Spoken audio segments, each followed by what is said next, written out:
Yang juga menjadi sorotan, Saudara Menteri Pendidikan dan Kebudayaan Nadiem Makarim dicari mahasiswa yang menyuarakan penolakan kenaikan uang kuliah tunggal.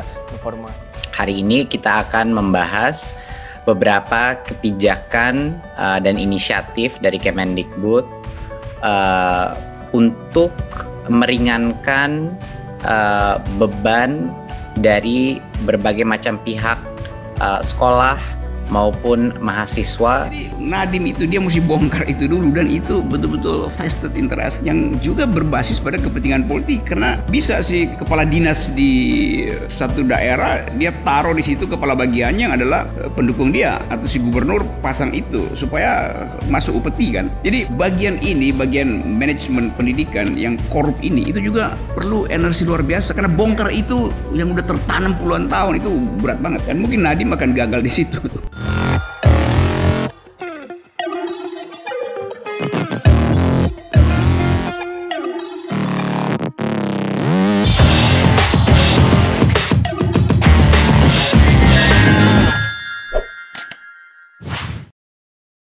Saudara, tagar Nadiem mana mahasiswa merana menjadi salah satu trending topik di sosial media Twitter.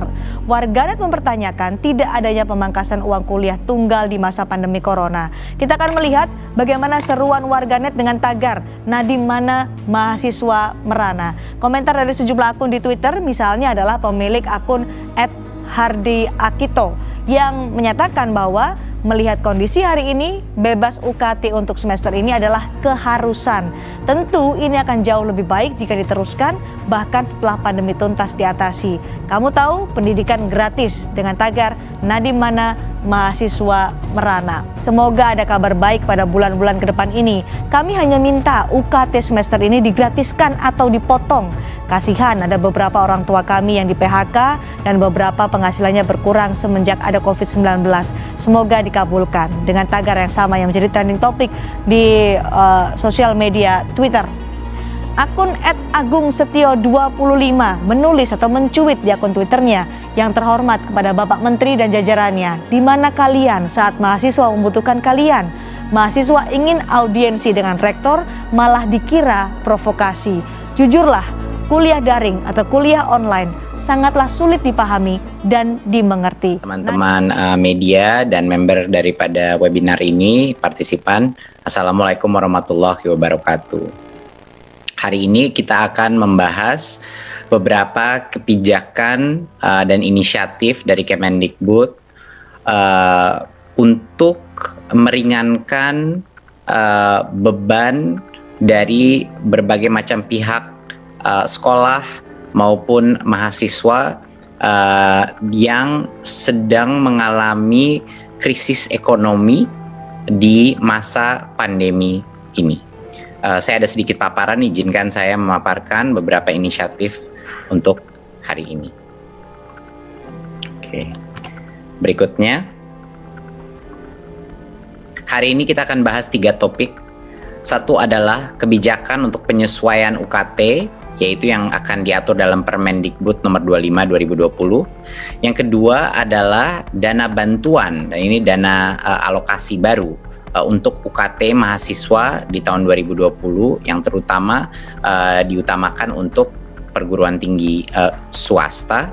Dan yang ketiga adalah juga kebijakan BOS afirmasi dan BOS kinerja yang akan kami juga berikan, dan ini akan juga melibat bukan hanya sekolah negeri tapi juga sekolah swasta. Pemerintahan Pak Jokowi kepada Menteri Pendidikan yang masih muda atau Mas Nadiem Makarim, pemilik dari Gojek yang fenomenal itu, dan kemudian diangkat Presiden Jokowi menjadi menteri.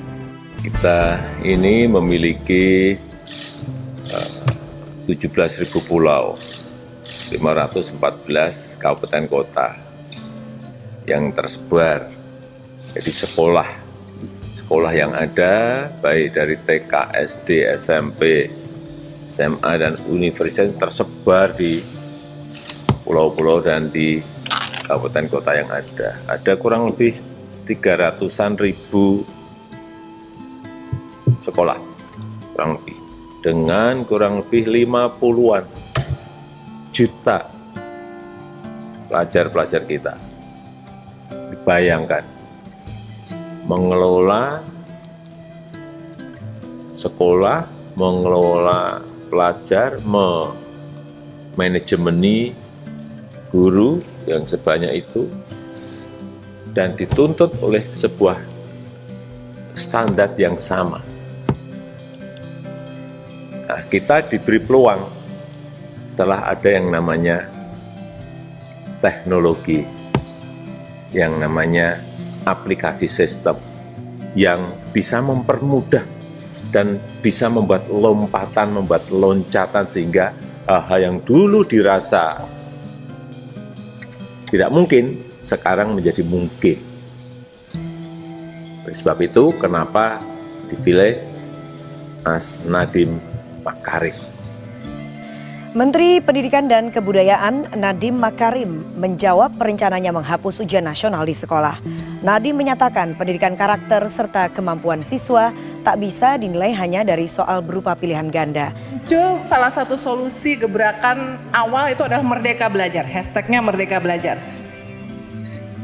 Saya selama 5 bulan ke belakang, 3 bulan di kementerian dan 2 bulan sebelumnya itu melakukan berbagai macam research, berbicara dengan semua pakar-pakar, bicara sama guru, kepala sekolah, mahasiswa dan lain-lain, dan hal yang saya temukan itu sesuatu yang sangat berbeda dari persepsi saya. Bahwa sebenarnya dulu saya kira itu pendidikan itu seperti suatu sistem manajemen yang bisa dikasih insentif sama disinsentif, lalu kalau kita ada metrik-metrik yang jelas dan kita mengincentivize metrik-metrik itu, secara otomatis itu akan menimbulkan sistem pendidikan yang baik. Culture daripada sekolah itu bukan kepada individu dalam sekolah, tapi culture dalam sekolah itu adalah culture of learning dan culture of innovation. Jadi ya itu culture di mana banyak tanya, banyak coba, banyak karya.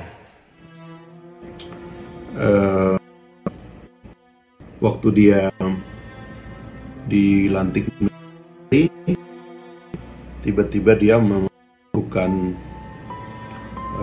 terobosan menggegerkan, ya, yang banyak orang cukup surprise apa yang dilakukan oleh anak muda ini. Menterinya itu masih ada sebagai menteri koordinator, tetapi menteri barunya atau sebagai Menko Kesra, tiba-tiba menteri barunya itu melakukan perombakan gitu, dan seolah-olah benar gitu. Juga kritik saya kepada kabinet kemarin itu, bagaimana antara menteri yang satu baru saja berubah, tiba-tiba kebijakannya itu berubah total, presidennya gitu, ya kan? Juga begitu, bahkan menteri lamanya masih ada dalam kabinet berubah. Nah, saya mengusulkan waktu itu dia fokus saja kepada aplikasi.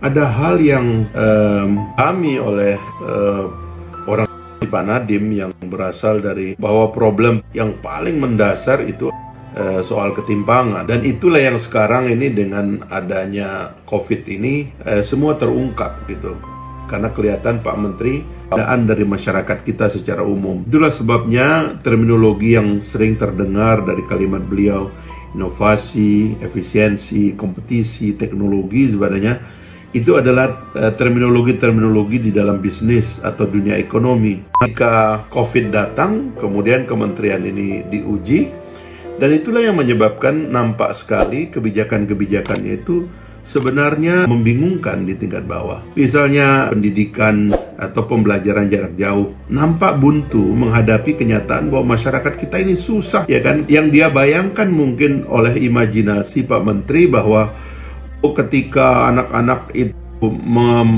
mengadakan learning from home atau pembelajaran jarak jauh, otomatis orang tuanya akan menyiapkan satu ruangan, membelikan dia komputer. Tiba-tiba Nadiem jadi fokus, kamera semua ada di situ tuh. Yang resah siapa tuh? Yang resah mungkin birokrat di Depdikbud itu. Yang resah mungkin orang tua yang menganggap bahwa akan ada guncangan baru, ada disruption kalau istilah sekarang tuh. Dan mereka mungkin nggak siap karena sudah ada semacam pretext menganggap bahwa setiap menteri bikin perubahan hasilnya adalah negatif. Ganti menteri, ganti kebijakan. Jadi itu sebetulnya masuk akal, orang resah. Nah saya perhatikan Nadiem juga sebagai menteri dia hati hati-hati untuk mengucapkan konsep baru yang dia sebut sebagai perubahan total itu. Yang total apa itu?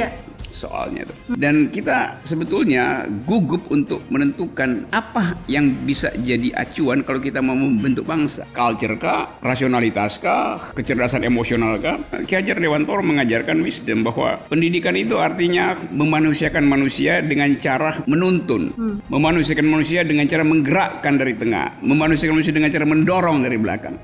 Itu wisdomnya begitu. Tapi kalau dia mau diinvestasikan ke dalam kurikulum misalnya, berapa persen logika harus dikuasai oleh anak SMP, SMA dibandingkan dengan sejarah misalnya, dibandingkan dengan pelajaran agama. Jadi keadaan itu yang membuat setiap kementerian atau setiap menteri baru harus cari atau harus ngintip apa sebetulnya yang bisa diajukan supaya memajukan ya seperti pendidikan. Nah di kita dulu di zaman Orde Baru ada istilah link and match.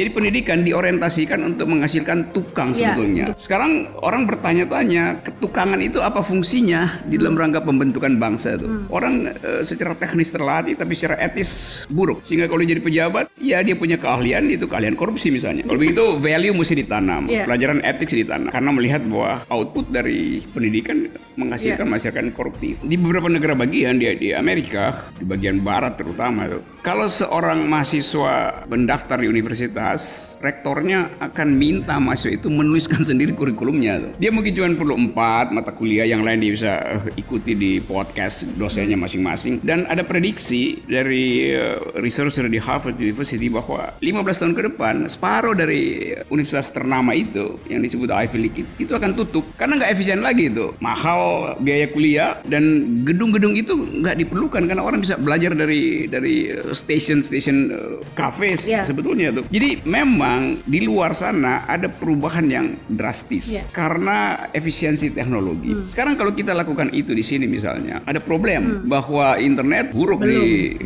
ini satu paket persoalan yang begitu besar, rumit, dan kita nggak boleh sekedar terkagum-kagum dengan satu konsep. Ya saya baca misalnya, ya bagus ada upaya untuk menanamkan logika sebagai dasar pertama di pendidikan. Nah, saya tantang misalnya jalan pikiran itu. Itu artinya mesti ada pendidikan logik sebagai guru SD macam-macam, itu perlu mungkin 10 tahun. Kalau Depdikbud bilang kami akan kasih kurikulum baru, pendidikan segala macam, problemnya adalah guru di daerah buat belajar logik dasar, belajar reasoning, dia mesti ke kota di mana ada universitas itu. Karena yang mesti ngajar orang dari universitas. Problemnya dia gajinya kurang, jadi nggak mungkin dia ke kota sebelum gajinya dinaikkan. Problem berikutnya di universitas daerah itu mereka yang bisa ngajar metodologi yang agak canggih gitu, dengan pengetahuan sejarah logika sampai zaman Yunani, bagaimana reasoning bekerja, bagaimana fallacies bisa dipakai untuk menipu, itu juga kurang. Saya sendiri di UI dulu ada semacam upaya untuk memberi dasar-dasar filosofi pada sebuah mahasiswa saat universitas, logika, sejarah filsafat,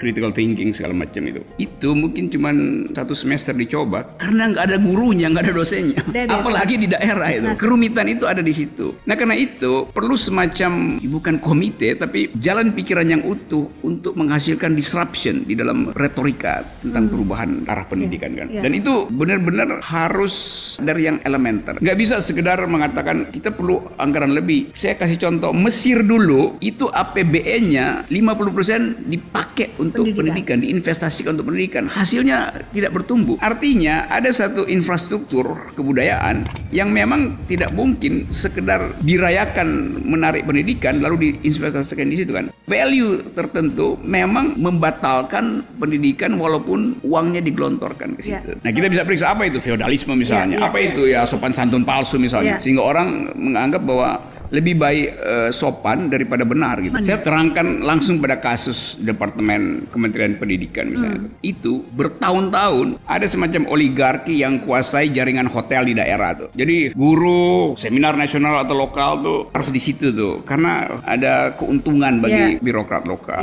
Ada yang kuasai jaringan bis pariwisatanya tuh. Ada yang kuasai percetakan soal. Jadi Nadiem itu dia mesti bongkar itu dulu, dan itu betul-betul vested interest yang juga berbasis pada kepentingan politik. politik karena bisa sih kepala dinas di satu daerah dia taruh di situ kepala bagiannya yang adalah pendukung dia atau si gubernur pasang itu supaya masuk upeti kan. Jadi bagian ini, bagian manajemen pendidikan yang korup ini itu juga perlu energi luar biasa karena bongkar itu yang udah tertanam puluhan tahun itu berat banget dan mungkin Nadiem akan gagal di situ. Dan